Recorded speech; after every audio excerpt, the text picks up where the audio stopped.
Okay, so now you understand the complete LCAT format. You know what type of passages to expect, and you also know that you should always attempt the question, even though you don't know the answer. Now, let's move to our main topic for today, which is vocabulary mastery. This is absolutely critical because vocabulary appears in every type of question, sentence completion, but also in reading passages where you need to understand complex words and even in grammar questions. So, let's learn how to master vocabulary for LCAT. Now, before that, let's first see what kind of questions you can expect regarding the vocabulary context. Number one could be in the form of text completion. They can ask what choice completes the text most logically and precisely. Or they could be in the form of words in context, like, as used in text, what does the word blank most nearly means? These are the most common question types that you can expect in your LCAT paper. However, one thing that you have to keep in your mind is the LCAT tests you on vocabulary in context. You will understand this once we go through some examples, but let this be clear. They won't ask you the dictionary definition of a word. They don't test vocabulary that way. Instead, you have to remember that they will ask you about vocabulary in context. What does that mean?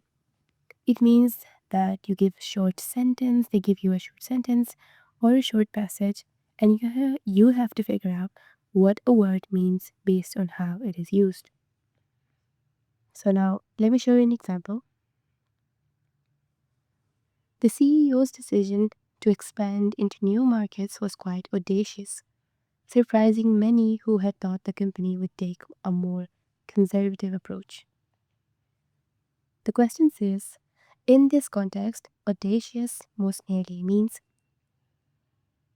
foolish, B. bold, C. cautious, or D. profitable. See how this works? You do not need to memorize the word audacious from the dictionary. Instead, you can use context clues from the sentence. The sentence says the decision surprised many who thought the company would be more conservative. So it's the opposite of conservative. What does this tell us?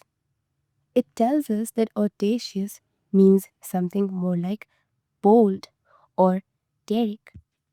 So the answer is B. Now, this is why in this lecture, I'm not just going to give you a list of words to memorize.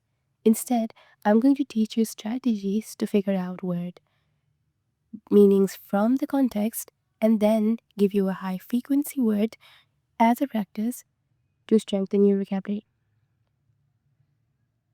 The first and most powerful strategy is that of context clues. Now, there could be different types of context clues, and I have divided them into majorly 4 types. The first one is definition or restatement clues. So, sometimes the passage actually defines the word for you or it says it in a different way. You just have to look for that specific word or that specific phrase in your given sentence or in your passage. Now, for example, the medication had a soporific effect on the patient, making him drowsy and sleepy within minutes. See what happened? The passage told us that soporific made him drowsy and sleepy. That's basically defining the word for us. So, soporific means causing sleepiness. We can understand this using another example where it says the witness's testimony was corroborated or confirmed by the video evidence. Here it literally says or confirmed. That's a restatement clue telling you what corroborated exactly means in this context. So this is one thing that you can remember and look for in your examples to understand the word meaning. Second type is contrast or antonym clues. This is super common in LCAT because the passage uses words like but, however, although, unlike, while. So these are kinds of words if you see in vocabulary in context or in vocabulary questions, you can understand easily that it is a contrast or antonym clue. So, for example, unlike his usual gregarious behavior, Tom was quiet at the funeral. Now over here, you can see that the key word here is unlike. It is showing contrast. The sentence says, he usually is one way, that is gregarious at parties, but at the funeral he was quiet. So gregarious must be the opposite of quiet. And in actual, it means sociable or outgoing. So let's do another example and solve it together. Although the task seemed daunting at first, Maria found it quite easy once she started. Now what's the word of contrast here? Yes, that's right. It's although.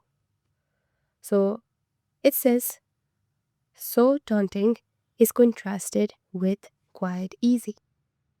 Although the task seemed daunting at first, she found it quite easy once she started. Therefore, daunting means something opposite of easy. So it could be difficult or intimidating.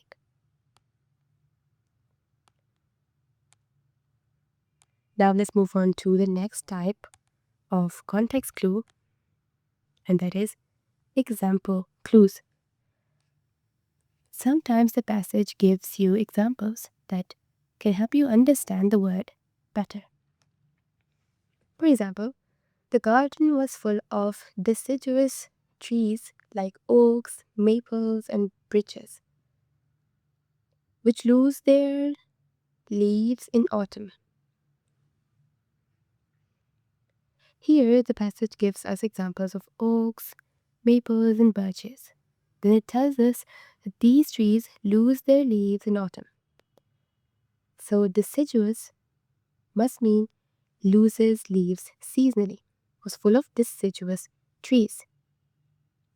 These are example clues. Through the examples given in your sentence, you can deduct what the word can most nearly mean. The next type of sentence is the cause and effect clue. Look for words like because, since, as a result, therefore, consequently. Because these words tell you what the given word is caused because of, or if the given word is an effect of something else. For example, because of his meticulous nature, the accountant never made errors in his calculations. Now the word meticulous over here is highlighted, and we can see that the result, it says that the result is never made errors. Because of his meticulous nature, the result is that he never makes error. So what causes that? His meticulous nature. So meticulous must mean very clean and precise. Next one is inference from general sense. Sometimes we just have to use logic and overall meaning of the sentence. For example, the cacophony of the car horns, sirens, and construction noise made it impossible to concentrate. You'll have to think out loud. What does this sentence describe? a bunch of loud, unpleasant noises, and disturbing, kind of a disturbing scene. So, even if you don't know the word cacophony, you can infer that it means something harsh, loud, or discordant sounds. So, the cacophony of car horns, sirens, and construction means the harsh sound of car horns, siren, and construction. Now, the second most powerful strategy is understanding word parts. Now, English words, especially academic vocabulary, come from Latin or Greek roots. If you know these word roots, prefixes, or suffixes, you can decide and decode unfamiliar words very easily. Now, they could be in form of prefixes, root words, or suffixes, and we'll go through them each individually. So, the first is prefixes. Common prefixes include words like un, this, in, im. They mean something that is not anything or something that is opposite to something. For example, you can say unhappy, which means not happy. Disagree is the opposite of agreeing.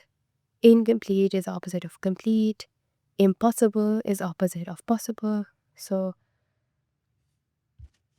other prefixes include re, pre, post, and sub. Now here, re means again or back. For example, rewrite, which means to write again, or return, to come back. Others would be pre, like before, which would be preview, to view something before. Predict, to say what will happen before the thing actually happens. Good for post, you could say post-war or postpone. For sub, it would be like submarine or substandard, where sub means under or below. So in this example, let me show you how this helps you on LCAT. So this is the kind of question you might get on this. The committee had to subordinate their individual preferences to the group's goals.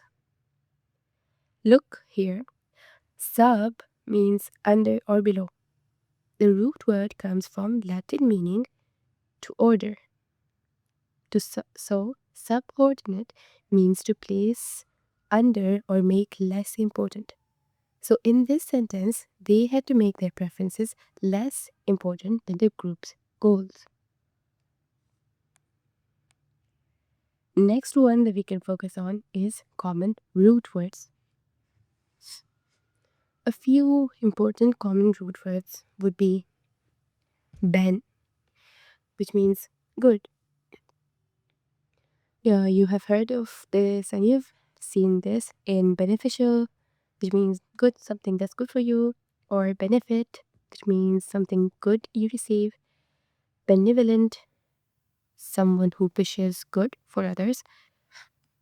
Other example would be mal, like malfunction, malicious, malady. So here, bad is the meaning for mal.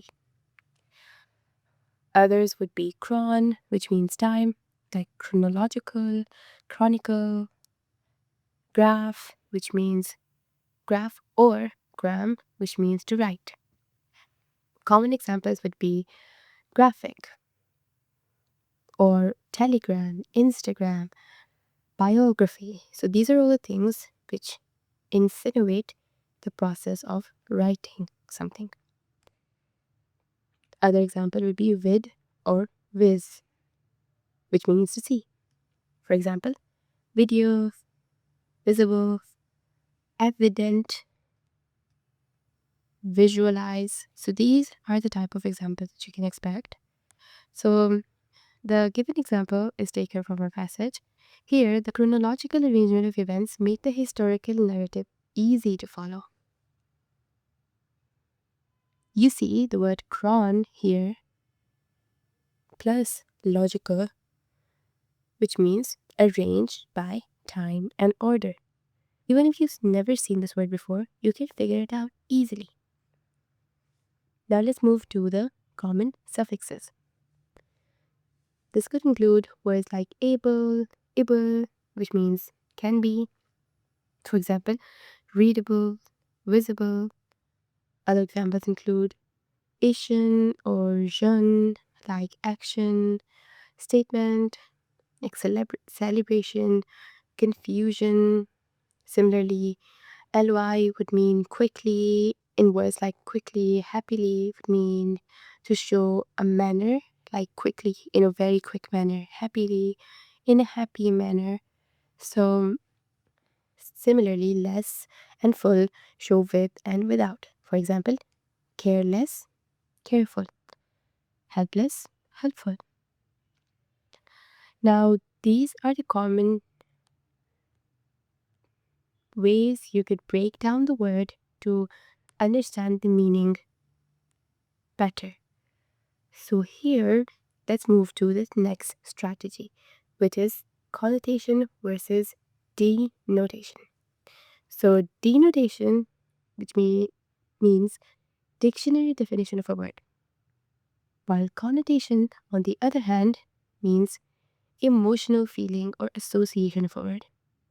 This is really important for the LCAT because you will see different words which you might have heard in a different using a different method, using a different context.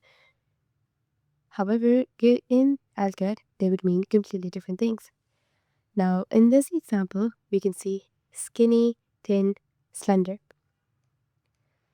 All three have the same denotation, which means they all are examples. They all mean not heavy, having little body fat. However, they have different connotations. Skinny means skinny holds a negative connotation. It is referred to as being too thin or unhealthy.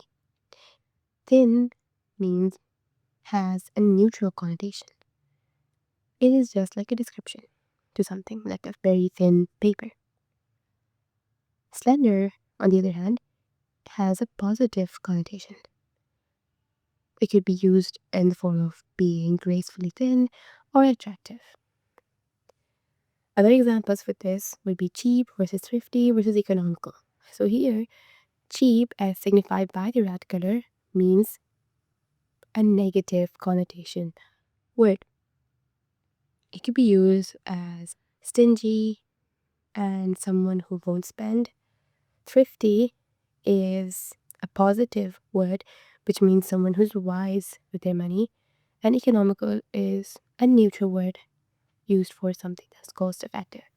So LCAT often asks questions like which word best describes the author's story, or which word would the author most likely use. You need to understand the connotation to answer these. Now, let's look at an example. The protesters remained in the square despite the attempts to remove them. The question asks, which word best describes the protesters in this context? A. Stubborn, B. Persistent, C. Obstinate, and D. Determined. All of these words mean refusing to give up. As you can see, stubborn, obstinate, persistent, determined all mean refusing to give up. However, they hold different connotations. Where stubborn has a negative connotation, which means someone who's unreasonably refusing to change something. On the other hand, persistent has a slightly positive connotation, where despite difficulty, someone is continuing to do something.